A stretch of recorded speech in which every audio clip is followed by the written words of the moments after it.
cries of Labour, Andy Burnham, save us, you're our only hope, should pretty much give an indication of how dire the last local election really was. Because they're basically going to have to get their Obi-Wan Kenobi out of fucking Manchester. Because let's be fair, he is a people person. And I'm a bit hopeful, if he can get over the margin, if he can do the electoral position, if he can leap over the market field with the left on one side throwing shit at him, the right on the other side throwing shit at him, we should be okay. I think, and to be fair, I think he's a genuine geezer. I kind of like his policies and that lot. And he's really anti the Digital Bill Act, which is a very, very positive thing from us. You can disagree with Andy Burnham's politics, but one thing is hard to deny. He sounds like he actually understands us ordinary people. Sounds like he actually come from being an ordinary person. Yeah. And he's into modern, organised British politics, which is rare.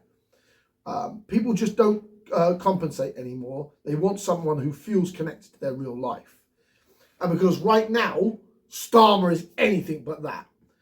Starmer is so far away from the standard people that he just got the clobbering of his life. And I'm right when I say... You might as well be in another galaxy. Yeah, he's in a galaxy far, far away.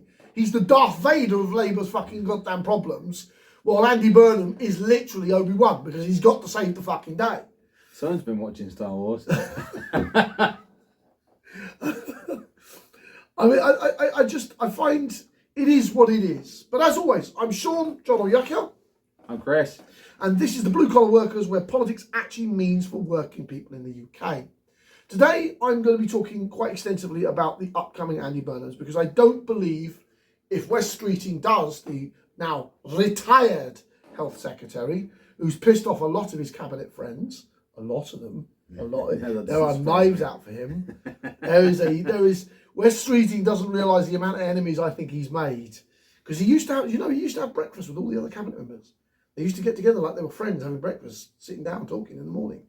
That all stopped real soon when he started fluffing his feathers about a leadership Jossie. Didn't bring anybody on board, didn't sit down with any of his colleagues. He is a major disruptor, and he's disliked greatly from not only within the Labour Party, on the far left. The far left hate his guts. The far left of Labour can't stand him. Because right now, a lot of voters feel politics has become a distant, polarising, scripted event. And Andy does make it feel human. And he did really well in Manchester, like fucking unbelievably well. To raise the GDP of a fucking city, Chris, that's hard. You wondered why they kicked him out. No. He went off to become the London, Manchester's great mayor of Manchester deliberately to improve it. So I mean, tonight while Labour stopped his ascension. No, that was back in January because there wasn't enough firepower behind it. They didn't think they would do that badly. So many of the NRC thought to themselves, look, let's see what local elections did. And if he was back in Westminster right now, Starmer would already be out of the office. I mean, so tonight we're going to be talking about the serious questions. Could Andy Burnham actually represent the future direction of British politics? I personally hope so. I do. I like a lot of what he says. He stands a good chance. Yeah, if he can get over the local election, and which he's got to defend his left flank. Now, this is an interesting conversation I wanted to have early on in this podcast today. Andy, I doubt you'll ever see our podcast, but if you did, just on the off chance before you run for your local election, make a deal on the left. And the way you make that deal is you say to them, I'll give representative democracy. I will change the first past the post system. That makes it fairer for the Green Party, fairer for everyone else. We know we've passed the point of two-party politics. This is an olive branch, and I think Zach Lepensky would actually take it, and that would defend his left-hand flank. It's one way to do it. Yeah, you know what I'm saying? So you don't get your left-hand flank eaten out at you. Make a deal with the left, say we'll have representation democracy. Benefits the British people, benefits the Greens, absolutely benefits the Greens. It'll actually give them some proper MPs in Parliament because they are supported by about 5 to 10% of the population. It also means, one of the things about representative democracy I really like is Nigel Farage could never be Prime Minister under that system. Like, it would kill his political ambitions. He needs the first past the post system and the dissatisfaction of the public against the Conservatives to win Parliament. Which he's gaining momentum. Yeah, no, he's gaining momentum, absolutely. And they're dissatisfied with Labour. My point is, if we went into a representative democracy, Nigel Farage would never be Prime Minister.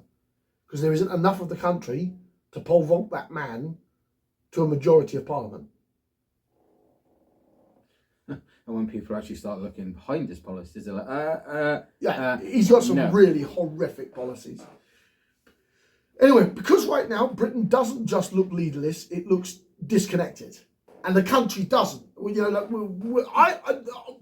knows because the leaders come so massively out of touch with the actual people he's meant to be representing. He wonders why he's getting threats saying "resign, you twat." Absolutely, his premiership is dead. I don't know how Starmer doesn't see this. I don't know why he thinks he can stay in office. I really don't. You fucked up, dude. And you didn't just fuck up badly, you fucked up horrifically. You fucked up in such a way, even members of your own party saying, fuck off. Yeah, no, absolutely. I think one reason people respond to Burnham is because he communicates emotionally, not just politically. And that matters more than politicians realise. He can get a human emotional response to you. Voters forgive imperfections faster than they forgive feeling ignored. And they generally do. And everybody feels ignored by Starmer. Like, everyone said then, no, we don't want digital facial recognition. No, we don't want fucking the Digital Rights Act bill. No, we don't want any of this garbage. And Starmer ploughs forward with it. He's incredibly unpopular with it. Yeah, we're going to be talking about that in a bit as well. And then we go into the conversation involving, like, the Prime Minister's disastrous tax rises everywhere, where he's given the Chancellor, Rachel Reeves, unlimited ability to fuck us in the arse. Instead of fixing the tax system, which me and Chris talk about, and let's be fair now, we've been doing this a year now. We've been talking about fix the fucking tax system since episode 1, season 1. It's about mine and Chris's only other mantra other than welcome to British politics. It's fix the fucking tax system. The day they do that will be a day the entire UK has a sudden celebration. Fuck yes. And in fairness, there's a huge political advantage right now when it comes to being able to communicate with people. It really does. I mean, let's be fair, being popular regionally and becoming Prime Minister are very different things. But Greater Manchester is not some small fucking piece of like, it's not like Gloucestershire where we are. Where there are more sheep than people where we live. And I'm not even afraid to say it. We live in Gloucestershire, where they drive their tractor. We are in the farmland. But there are more sheep down here than there are people. So Greater Manchester is huge. What do you expect? I bet we fucking feed the lamb to like a good chunk of the country. I don't know, you know. I think Gloucester probably does take a chunk of the line profits. And the pig farming. I hate it, but the pigs are massive down here too. Running Greater Manchester is not just the same as running a country, but it's on a leadership styling scaling, it can be done. And if he brings those success, and the problem is he's successful. That's far more fucking important. If he brings, as I call it, if he brings that game into the main parliament, Starmer, you're cooked. No, he's cooked. If Andy makes it through makes it through to be re-elected as an MP, Starmer is finished, beyond finished. I was going to say, if Burnham literally brings what he did in Manchester to the main table and starts getting stuff done the way he did in Manchester, Starmer, you're going to end up looking like a fool. I mean, it's realistic. I mean, people don't follow leaders because they're perfect, Chris. They follow them because they trust their instincts. And Burnham's biggest strength may simply be that people believe in the means that he is capable of doing. Because he's doing the groundwork. He's not just that, he's actually fixed an entire, one of Britain's greatest metropoles. He's fixed Greater Manchester. And that's fucking hard work. I was going to say he's done the groundwork to correct it. Because the only way you can fix things is by doing the groundwork. And this is where the working class angle comes in. Because a lot of people feel modern politics stopped sounding like them years ago. Like me and you've made that assessment when we opened the podcast at season 1. We said very clearly that there just isn't a feel or a standing position of where they've took it from representing every single person to representing the elite. Yeah, no, they've represented the elite for far too long. Yeah. When I'm like, I'm sorry, but the elite is like fucking like 1% of the population. No, it's less than that. It's even less. Like 1% or less. I don't give a shit about the elite. The elite can go frigging go into their frigging nuclear bunkers and rot there for all I fucking care.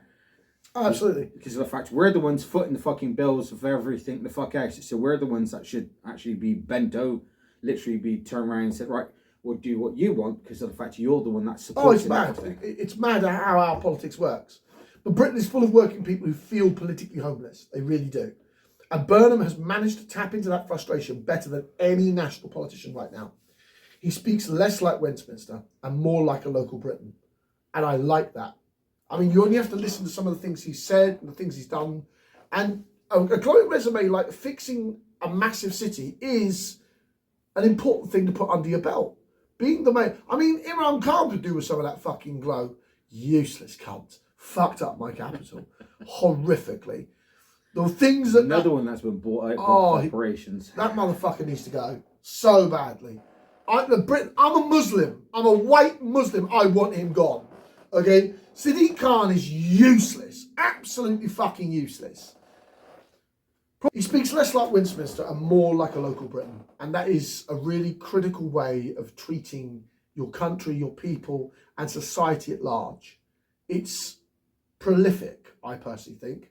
And I find it irritating about how, as you said earlier, how the politicians are so disattached from us. And like, almost all the politics of Britain should be focusing on Britain because it's not like the elites pay a bulk of our tax. They don't. The working Britons pay 85% of tax. I don't feel like I'm getting 85% of my parliament's attention. Do you? Hell no. When's this? Have they done anything to actually benefit us? Oh, hang on. No, sorry. No, that's more tax rises. Cost of living going up. Oil fucking prices. Oil prices, and in the fact that in July, utilities are going to go up by a whopping £300 a year on average. Fuck me sideways.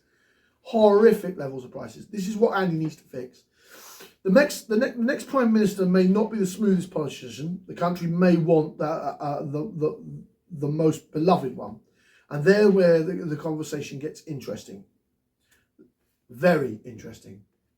I personally think West Streeting is too close to the McSweeney group because he was in office when that was going on. I'm sorry, but... And he was chums with Lord Madison and McSweeney and that I'm group sorry.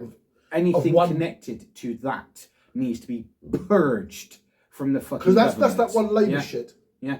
It needs to be purged from the government. All sides of every single frigging party. Anything to do with Madison and frigging Epstein need to fuck off. You need to disappear into the ether. As a fact, if you try raising your heads again, people are going to turn around and take your heads. I politically think that there's very little the one nation of Labour, or the one Labour, whatever it's called, the political force that blackmailed, subjugated and clubbed its way to the top of the Labour poll needs to die as a political force, like Blairites did before them.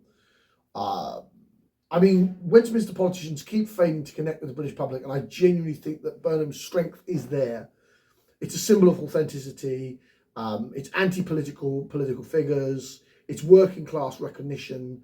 He is known to be a down-to-earth speaking person. And I'm frightened that if he doesn't get elected an MP, we're going to have to deal with that cunt Sterling. Or we'll get Angela Rayner.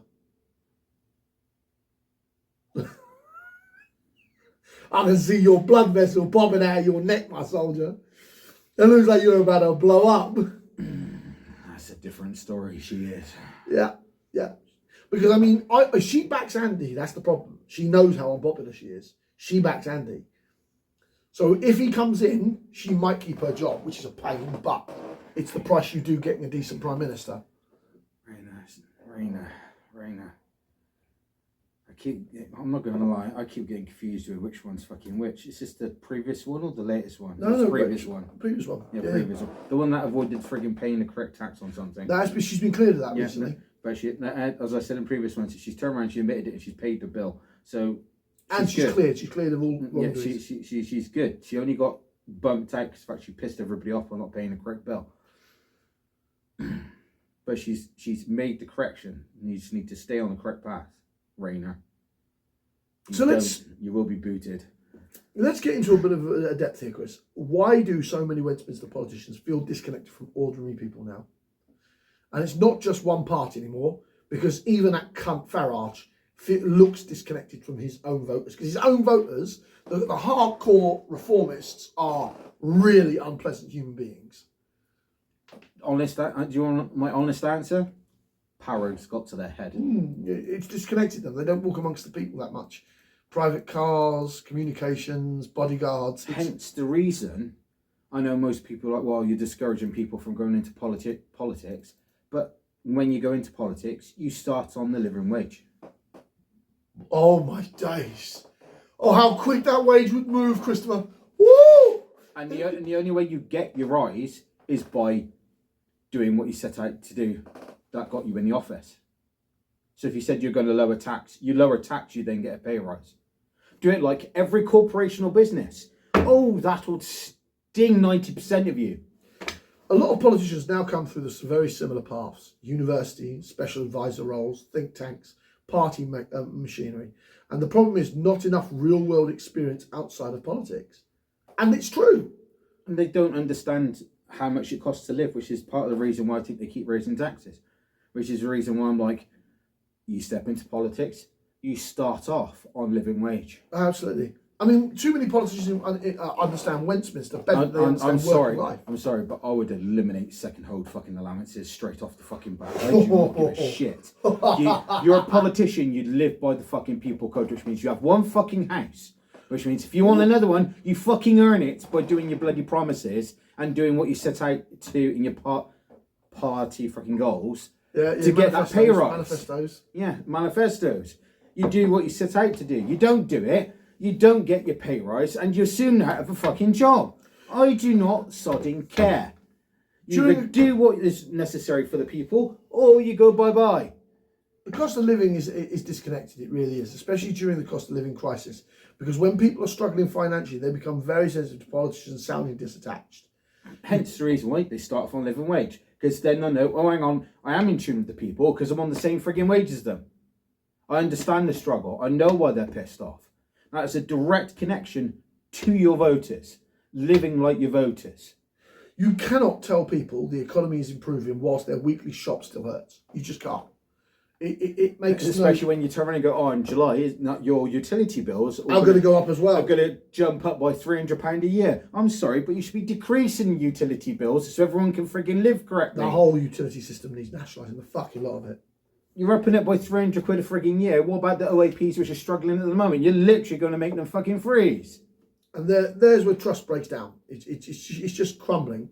People stop believing the language because it doesn't match their reality. It doesn't. You know, me and you, we're single without kids. Could you imagine if we'd had a family, Chris, like this? In this fucking crisis? It would make people cry. I'll be bold. I mean, you're going that way anyway. Hey, I still got more hair than you, mister. You're the one with the receding hairline. I may be going grey and white, but I still got hair, so. What was that, Gandalf? I'm glad to be Gandalf, because I'll have hair.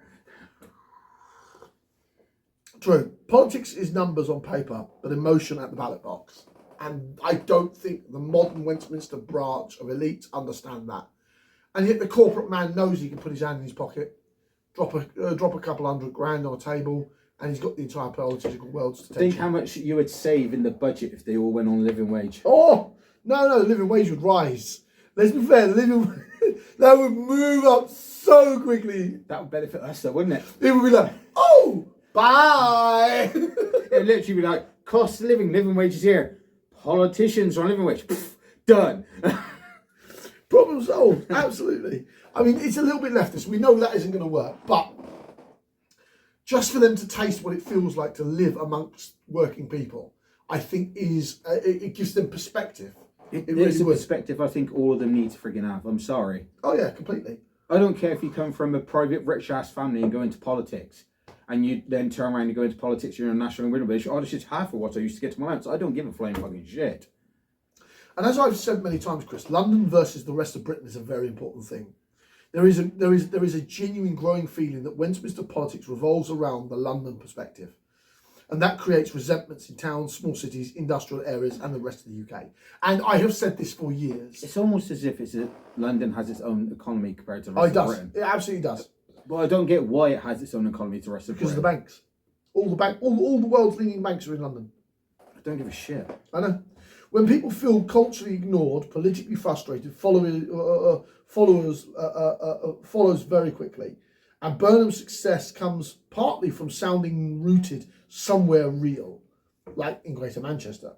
And this is where authenticity matters so much more, because people are exhausted by performing politics.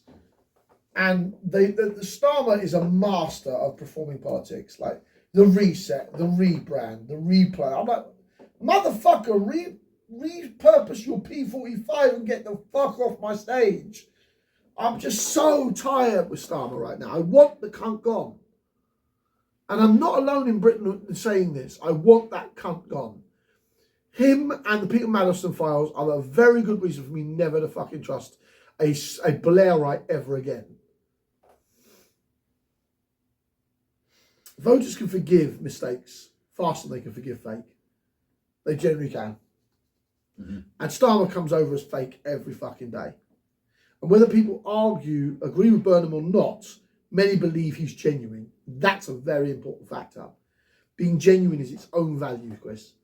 I mean, I think he's probably the only person who can realistically save the Labour Party from a horrific wipeout by Nigel Farage.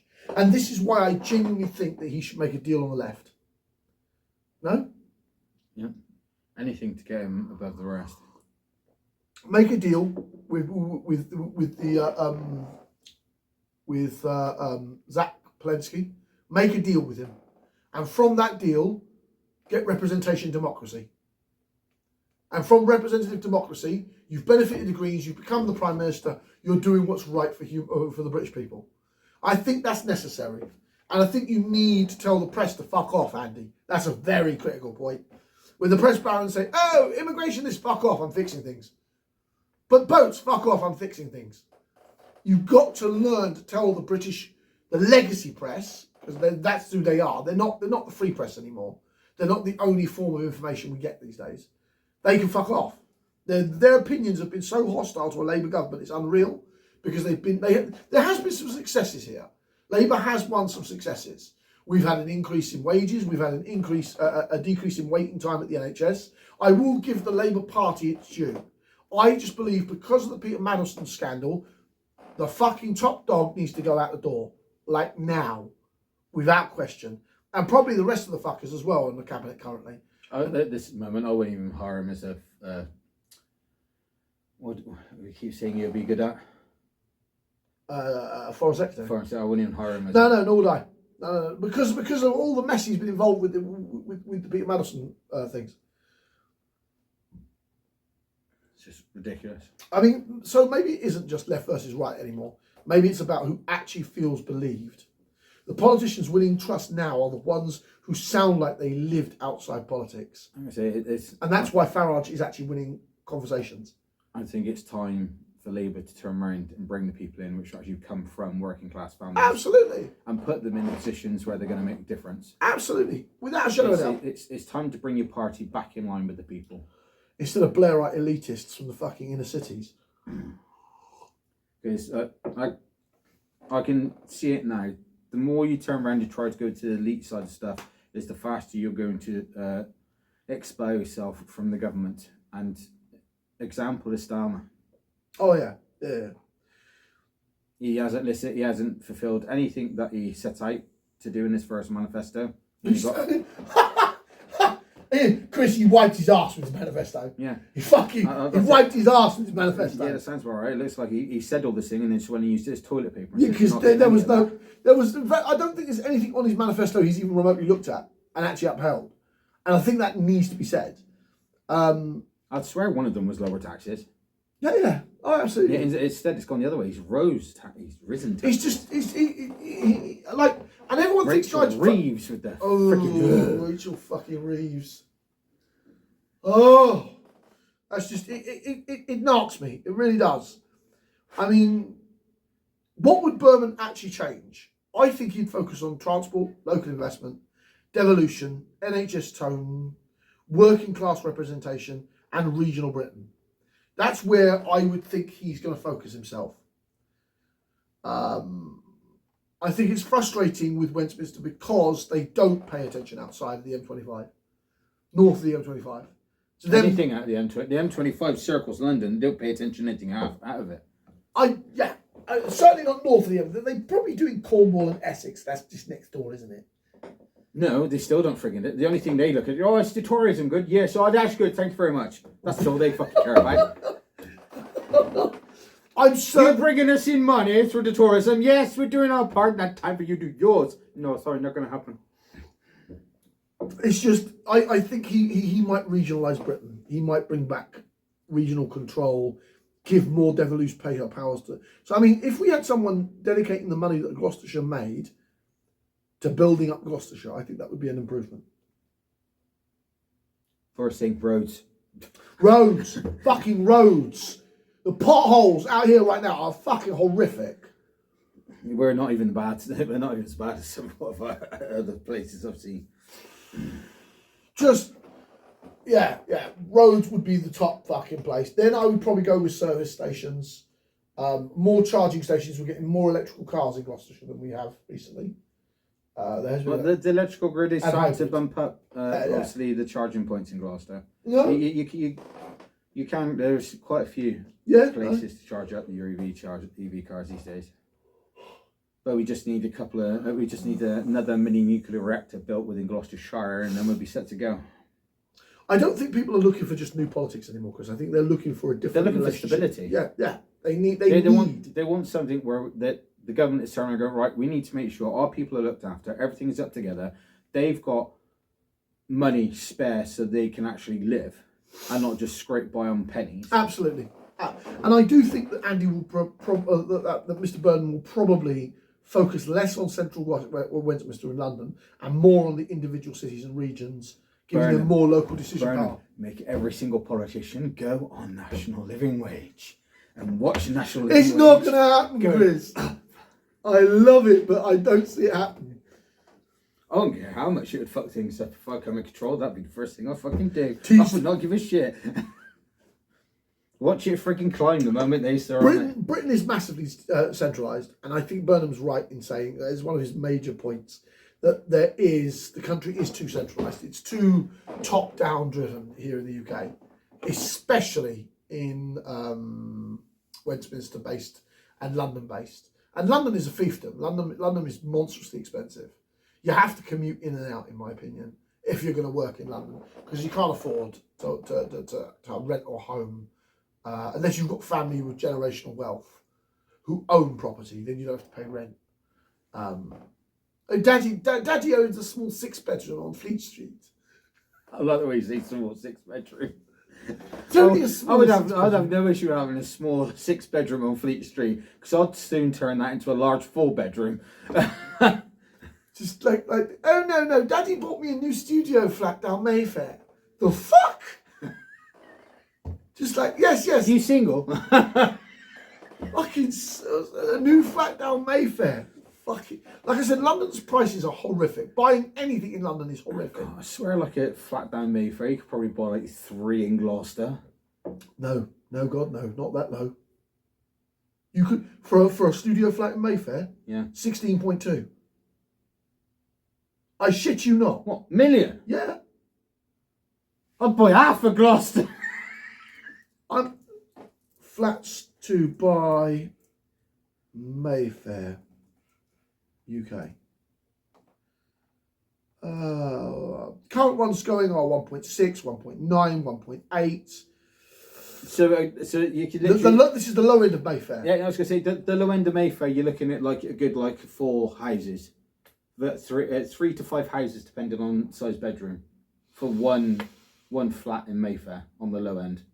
Upper end of Mayfair, studio flat 5.9, 3.3, 3.6, 5.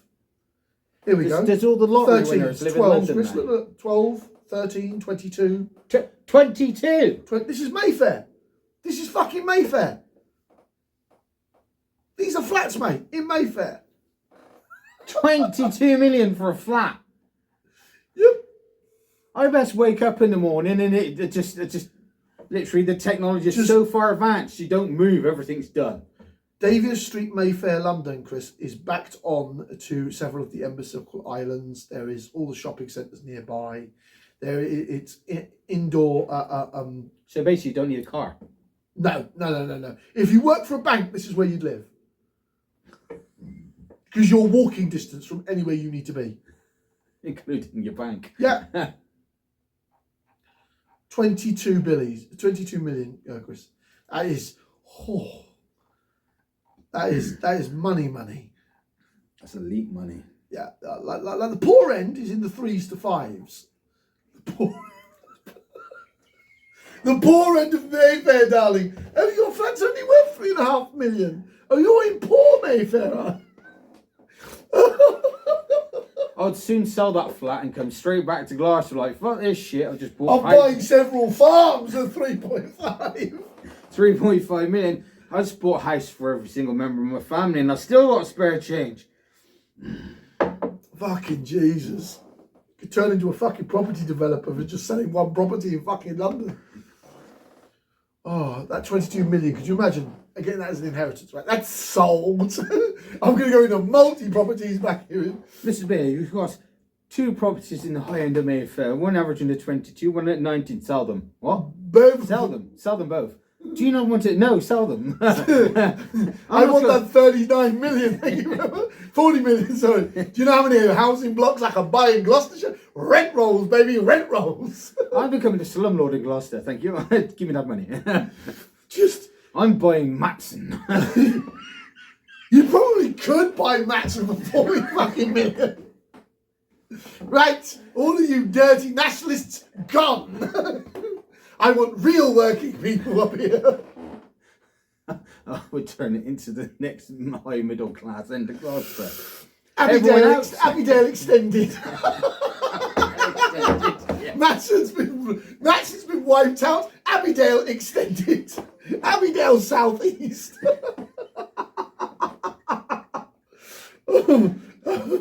New Abbeydale. New Abbeydale. I like the one even better. I can see fucking Jesus. Could you imagine the Matson Crew's response? No, man, I'm not leaving my flat.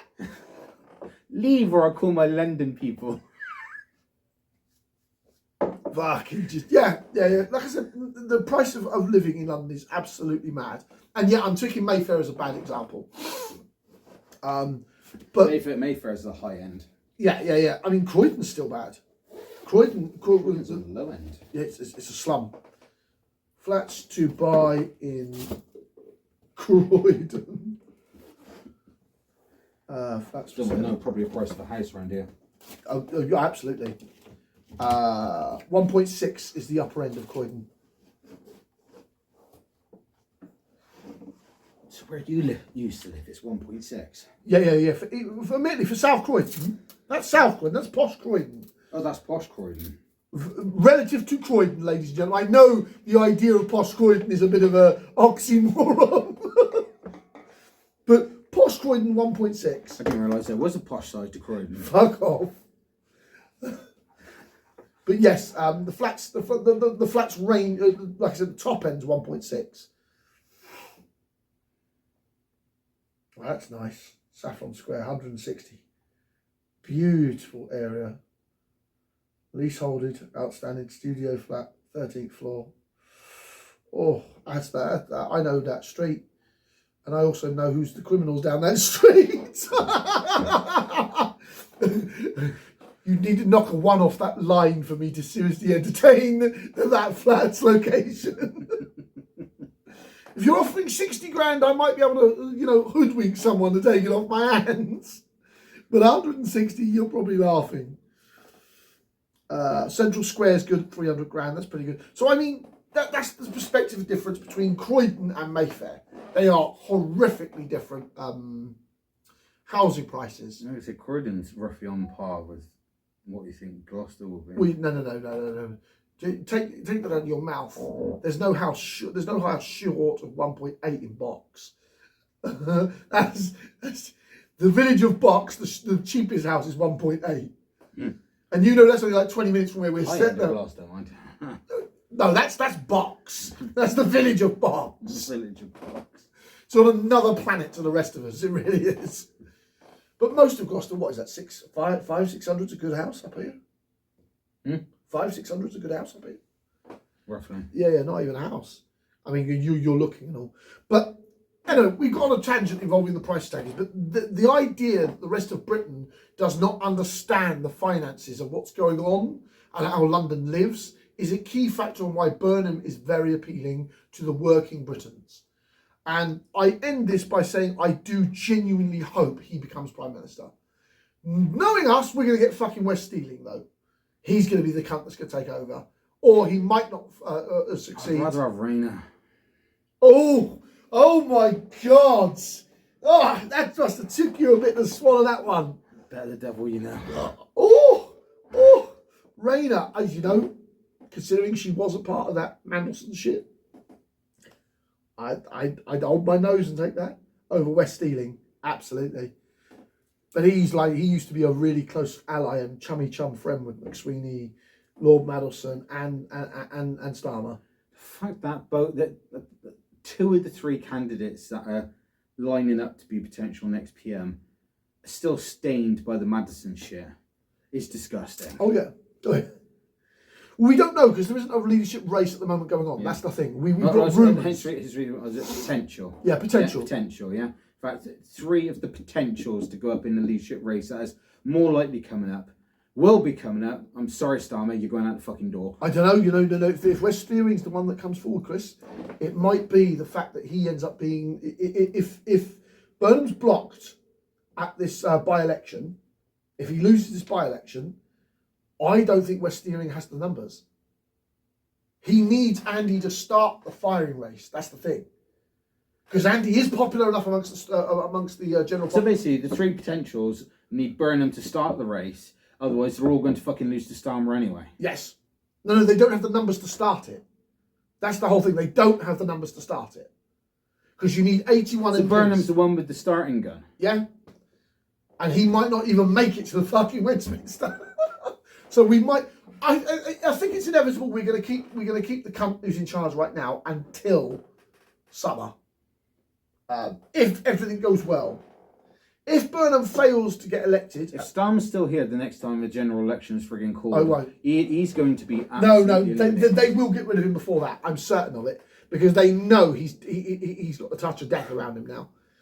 He's not going to make it to the next general election. We're absolutely certain of it. Our problem is we need him gone before the next general election so we can get the positive of a Labour Party past the stench of Starmer's One Nation Labour. Yeah. We need at least a couple of... Because that's our insurance against Nigel Farage, really. We need Andy Burnham, we need Angela Rayner at a pinch to get some good Labour things through us and out there. And I think killing Starmer, politically speaking, not talking about killing any politician in the world, I would have been that. By killing Starmer's career, it'll end the Madison saga as long as the next person comes in wasn't in bed with that fucker. That definitely needs to be the one. Yeah. Yeah. Which, in my opinion, I think it's I think it's Rayner, and I think it's Andy Burnham. But over at Chris's side, I've been rambling on for this time for quite some time. Oh no, this is something that's going to boil your blood. Oh Christ! The latest on the digital ID. Fuck me again. Yeah, no, this time they've gone a different rate. Of course they have. The King's Speech formally introduced powers to roll out. This is the key word here. Voluntary digital ID scheme, keeping the programme alive despite political turbulence. The government dropped any idea of mandating it, which had been a concern for some MPs and civil liberty groups. Obviously, the key points from here is the fact that it will be voluntary, not required for public services. Voluntary. Yeah, voluntary. Yeah. I tell you, this is going to die in the works. Yeah. If it's left as voluntary, Chris, that's dead in the water, mate. Yeah, voluntary. The aim is obviously to reduce fraud, streamline identity checks, and modernise public services. Yeah. Support by think tanks like Tony Blair Institute. No, that's it. It's dead. It's fucking gone. You just read the word Tony Blair. Tony Blair. No, it's fucking gone. Sorry. We hate that man so much. So the fact, obviously, if it is named, where's your weapons of mass destruction, Tony cunt?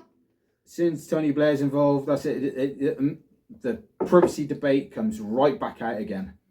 Just absolutely no fucking chance on the green earth why I want that bill anywhere near my personal teaching. If it's voluntary, and the fact that you can control it yourself of who gets what of your information, I can see it being integrated into the society, because people as much as we want no digital ID, as I've said before when we've discussed this, it is already here.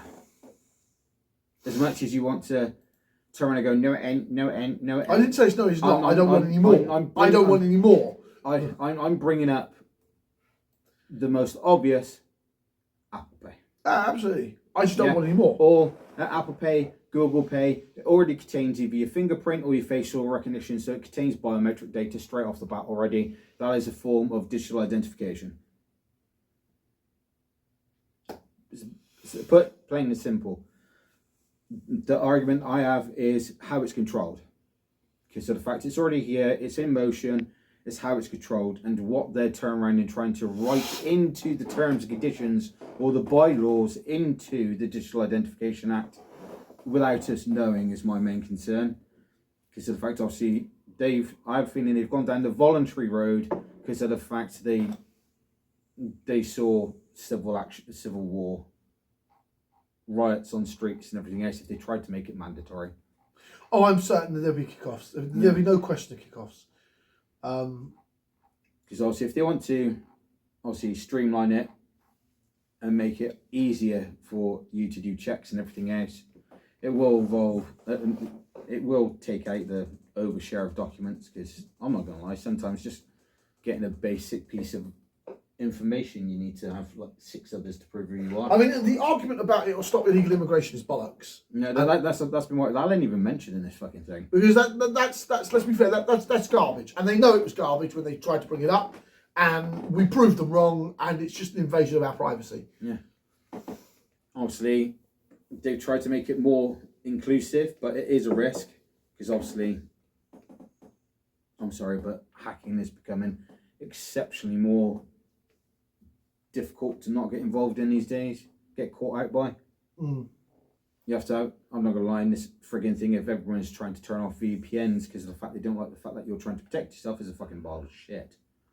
Well, like I said, that's going to stop, because there's been a challenge about the rights to privacy in court. They're going to be talking about VPNs very, very soon in the High Court of Britain. And obviously digital identification through the King's speech, that is voluntary. I mean, he says no legal obligation to have one, or for you to be dependent on it. I think that's a critical point, but I am concerned with how long it'll take for them to overrule it and make it a mandatory. Which government's going to do that? I don't know. Starmer's in charge. It'll be done frigging within a month. That man's probably he's one of the most authoritarian prime ministers we've had in a very, very long time. A major public consultation closed. No, I skipped a bit there. Government consultation closed on 5th of May, seeking views on how the national digital ID should work. Oh, they've actually asked our opinion. That's the bloody first. I know the answer to most of that. Scrap it. Yeah. Obviously, the proposal emphasizes useful, reduce bureaucracy, improve access to services, inclusive, designed for people without traditional ID documents. I'm sorry, but that word alone screams red flag to me. Yeah. Without traditional ID documents, conspiracy theories, have your way. Because I can get you just opened yourself up to a whole lot of shit there. Trusted, strong privacy protections and user controls. it will only be strong privacy protections and user control if you actually make it so that we control everything about it. None of this, we need to have access to it. No, we tell you what we want to share on that thing if we was to have it. I still, to this very day, which the only thing, if I was to turn around and roll into this voluntary thing and I had the option of what's got shared out of it, the only thing you'll be getting is my face and my name. Everything else would be no. I fundamentally find that the Digital Act and much of the especially the facial recognition that's in court. See, the next point is what's really, really concerning to me. Built on existing government identity verification systems. Oh, fuck's sake. So basically, it's still the same system they were trying to impose, but gone through the voluntary route, through the king, which means you're still going to get spied upon in some form or manner. If you go too deep into the rabbit hole. It's not even deep in the rabbit hole. The police should not have access to violate our privacy. Not it's needed in these turbulent times. No, it's fucking not. You control freaks in the political fucking sphere want more control over our lives. You can get fucked. And obviously the whole argument of what it was before, obviously it's control immigration. There is one simple way to control immigration. Embassies across the entire borders, an embassy in every single country. Consulate in every single bordering European country. Like we did when we were part of the EU fucking regulation. Yeah, because of the fact that you then turn around and go, well, you go here to get into here. That immediately stops, literally reduces the amount of boats crossing by a huge number. Because as much as I like to say it will stop it, it won't. It will reduce it. 2, we then control who comes over. I.e., as soon as you've got a criminal background, I'm sorry, you're not in the building. Yeah, Chris, I've told you that don't work.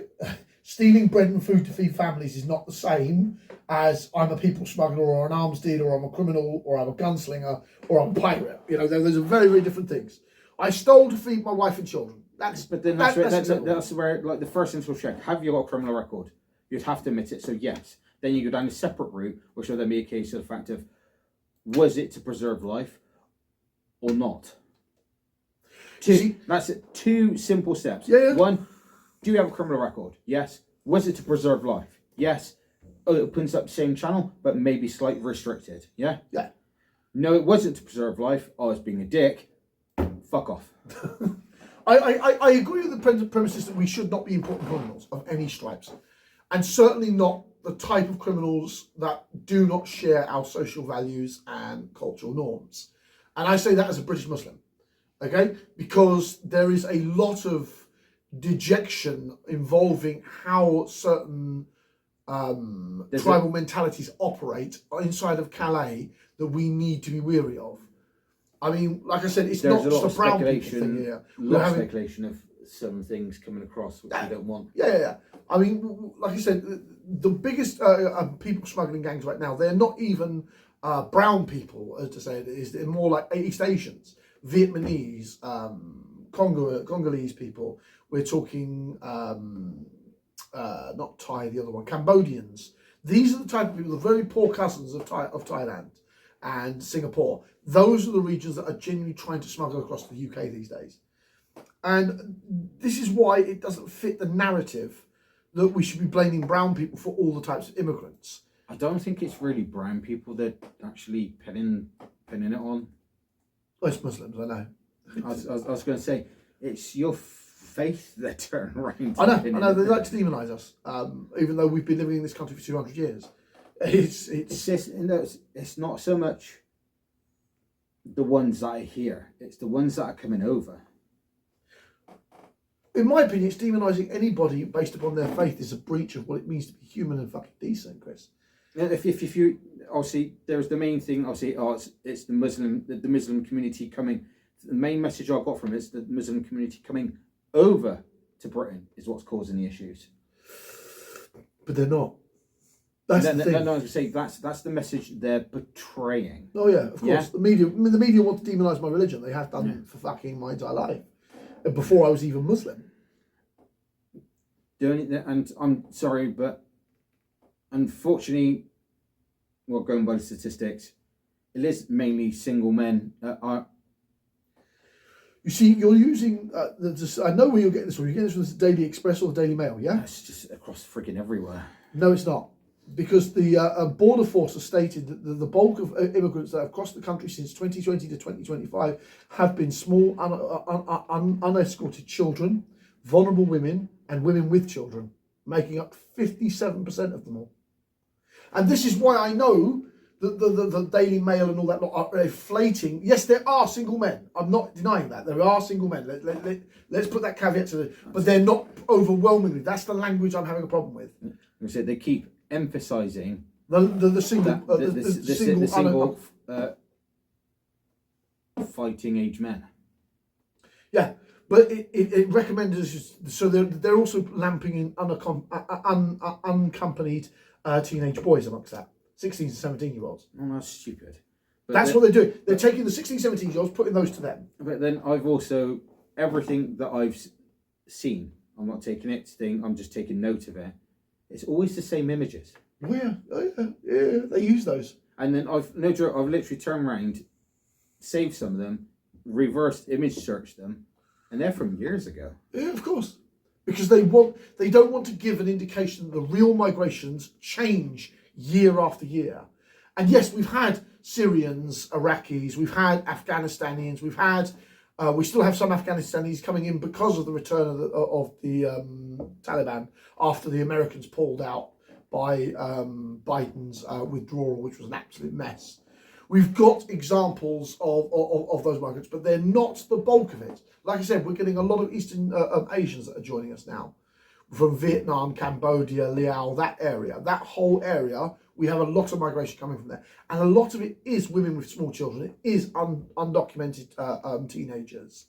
Yes, there is a male population. I'm not denying that there isn't a male population amongst migrants.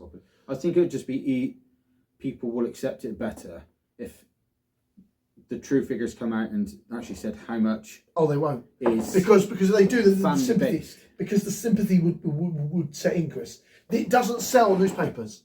Yeah. Remember, the right-wing press want to sell hate and fear and pain. Because they still want to stay in control. Whoops, did I say something true there? Oh, yeah, absolutely, mate. They're vile fucking human beings. It's an irrevocable point that they're vile human beings. I've got nothing but utter scorn for the British legacy press. Hence the reason why the digital ID has nothing to do with immigration. To solve the immigration, you need consults / embassies in the bordering EU countries. Which would allow migrants to vet and ask for citizenship at the borders, prove they're refugees, prove they're displaced. Yeah. You would then turn around, I could guarantee all the ones that they're saying are coming over would immediately be rejected before they even got stepped on actual proper British soil. And then you know that they've been rejected, then you automatically get returned. Because then Europe knows that they've been rejected. Because the consulates would allow these problems to be solved. But they don't want these consulates because they know if they give these consulates, Britain will be able to turn back the migrants that Europe needs them to basically absorb. The Europeans are rather selfish like that. They need us to absorb these migrant problems because the rest of Europe is so hostile towards migrant applicants. France says no to 80%. Spain refuses. Italy has just elected most recently a very right-wing prime minister. And they are literally turning away everyone. So yeah, Britain is the last resort to many of these desperate human beings trying to find a better life. And I'm not denying that they're not desperate. And they do need a home. Because Europe is a cunt. Europe has been an absolute cunt. It's also been proven that people that have already turned around and got immigration status in like France and Spain, they're in a very tiny minority. They make a lot of noise about that. Yeah. I'm going to say that...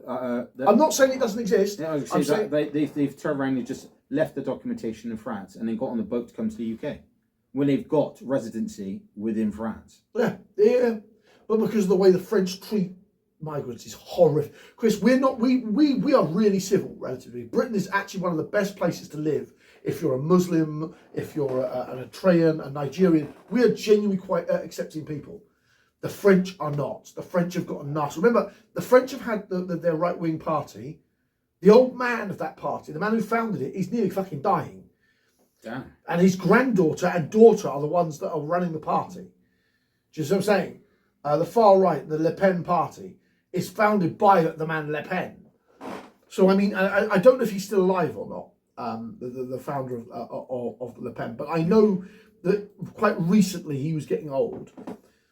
Obviously, back to lovely digital ID after a slight tangent. Yeah. Obviously, a technical framework and the next steps. Obviously, the official consultation document, the CP 1498, outlines how digital ID will be issued through expanded existing infrastructure, underpinned by new legislation, stored securely with user-controlled sharing. I like that third point, user-controlled sharing. Yeah. That means we still have the power.